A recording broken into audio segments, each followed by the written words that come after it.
Maintenant, pour y voir un peu plus clair, bien, Maître Marc Bellemare, qui est avocat et criminaliste, qui soutient aussi ses victimes, est avec nous. Bonjour, Maître Bellemare. Merci d'être avec nous ce matin. Bonjour. Ça me fait plaisir. Depuis plusieurs mois, à TVA, on a reçu des courriels de victimes qui ne semblent pas comprendre ce qui se passe en ce moment. Elles avaient des indemnisations, se sont fait dire qu'elles seront coupées à partir du 14 octobre. Et dans certains cas, on dit non, finalement, on vous tourne vers un autre programme. C'est difficile de s'y retrouver, là. Oui, c'est difficile de s'y retrouver pour les spécialistes, pour les avocats, pour les journalistes qui sont un peu plus aguerris, qui n'ont pas de problème de santé. C'est difficile, effectivement. Et les messages qu'on reçoit des fonctionnaires de l'IVAC sont souvent très contradictoires. Alors, dès le mois de janvier de cette année, les victimes ont été appelées par téléphone, samedi, dimanche, le soir, par des fonctionnaires d'IVAC qui leur ont dit « Vous serez coupés le 14 octobre prochain ». Alors, vous allez recevoir une lettre qui va vous expliquer tout ça. Alors, les lettres ont été effectivement émises. Et là, depuis quelques semaines, il y en a qui reçoivent des appels, des téléphones comme quoi ils vont être prolongés au-delà du 14 octobre, d'autres non. Alors, c'est pas facile de se retrouver, mais retenez que la nouvelle loi, finalement, ce qu'on appelle la nouvelle loi de l'IVAC, parce que cette loi-là est entrée en vigueur en 72, elle n'a presque pas été modifiée jusqu'en 2021. Donc, la nouvelle loi de 2021 impose un délai de 3 ans. Elle est entrée en vigueur en octobre 21, de sorte que là, les 3 ans se terminent ces jours-ci pour plusieurs milliers de victimes au Québec, dont surtout des femmes, on le sait, hein, les agressions sexuelles, les menaces de mort, la violence conjugale, ça touche de façon très majoritaire les femmes au Québec. Ce que le gouvernement affirme, c'est qu'après cette date, après le 14 octobre aujourd'hui, il y a des victimes qui peuvent être dirigées vers d'autres programmes, d'autres soins offerts. C'est quoi l'écho que vous avez? Est-ce que ces autres programmes sont tout aussi bénéfiques ou appréciés des victimes? Non, de toute façon, ils sont temporaires par rapport à l'ancienne loi qui ne prévoyait pas de délai, comme vous l'avez si bien dit tantôt.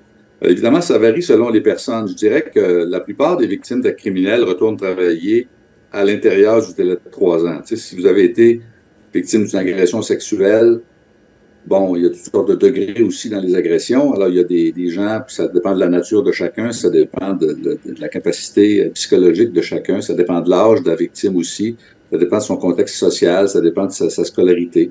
Alors, les gens sont plus ou moins vulnérables selon leurs conditions. Il y a des gens qui vont arrêter de travailler pendant 6 mois. Il y en a d'autres, ça va être une semaine. Il y en a d'autres qui n'arrêteront pas du tout.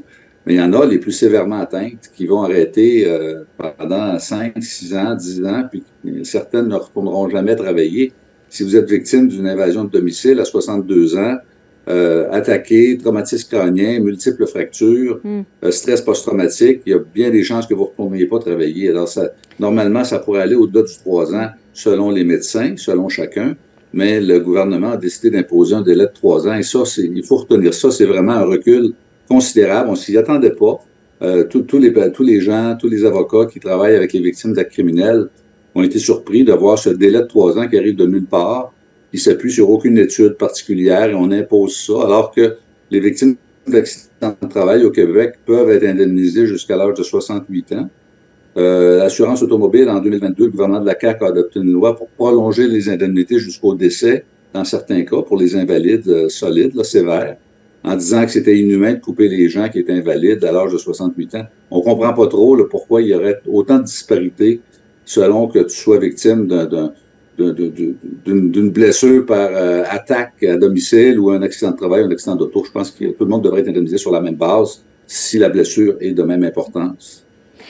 Vous, il y a aussi Maître Sophie Mongeon, vous militez pour ces victimes depuis de nombreux mois. Il y a des groupes Facebook. Vous avez même envoyé, je pense, une pétition à l'Assemblée nationale pour faire reculer le gouvernement.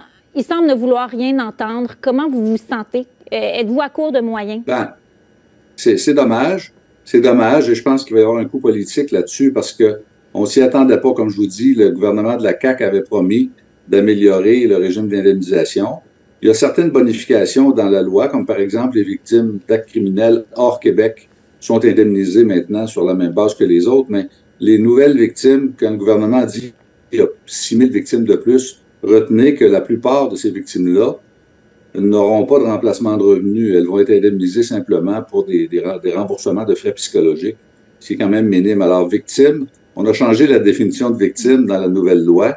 et on inclut tout le monde qui reçoit quoi que ce soit de l'IVAC. Alors, si vous recevez 10 traitements psychologiques pour lesquels on va vous rembourser à 100 $ chacun, mais c'est pas tout à fait comme un remplacement de revenu qui va aller au-delà de 3 ans. Donc, on a coupé sur l'élément le plus sensible, qui est le remplacement de revenu. C'est ce qui permet à la victime de payer son loyer et son épicerie. Puis, on a donné quelques traitements psychologiques à d'autres victimes. Alors, un dans l'autre, on est nettement perdant. Et ça crée énormément de chaos et énormément de scepticisme et d'anxiété chez les victimes qui sont victimes d'un acte criminel d'abord, puis là, ils se sentent vraiment encore plus, peut-être, dans certains cas, victimes du gouvernement Legault. C'est quoi les échos que vous avez de la part des victimes elles-mêmes? Qu'est-ce qu'elles vous disent, là? Bien, c'est très anxieux. Et cette année, ça a été une année pénible pour elles à cause des nombreux messages contradictoires qu'ont reçus des fonctionnaires d'IVAC, qui eux-mêmes ne semblent pas s'y retrouver dans ce système-là. Ils ont toutes sortes de directives.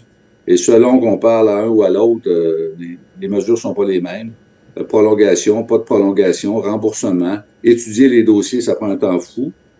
C'est très long, IVAC. La bureaucratie est au rendez-vous. Je peux vous dire que si on compare avec d'autres régimes d'indemnisation, c'est vraiment IVAC, là, le prix citron du gouvernement du Québec, là, et c'est pas nouveau. C'était comme ça avant la CAQ et ça l'est encore aujourd'hui. Donc, beaucoup de confusion au niveau gouvernemental, au niveau de l'application des programmes, des appels non retournés, des lettres non retournées, des décisions qui finissent plus de sortir.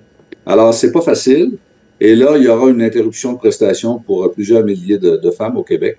Et ça va être la pauvreté. Alors, ils vont se retrouver, je ne sais pas trop où, certaines à l'aide sociale, certaines ne se qualifieront pas à l'aide sociale parce qu'ils ont quelques biens, là, une maison, une auto. Ils vont devoir vendre ça pour pouvoir vivre, mais ça va être, on va vivre des années extrêmement difficiles et on est très loin de la couverture que le gouvernement avait amenée en 72 lorsque le régime de l'IVAC a été introduit au Québec. Maître Marc Bellemare, merci beaucoup pour vos explications. Merci d'avoir été des nôtres, puis on vous souhaite un beau lundi. Ça me fait plaisir.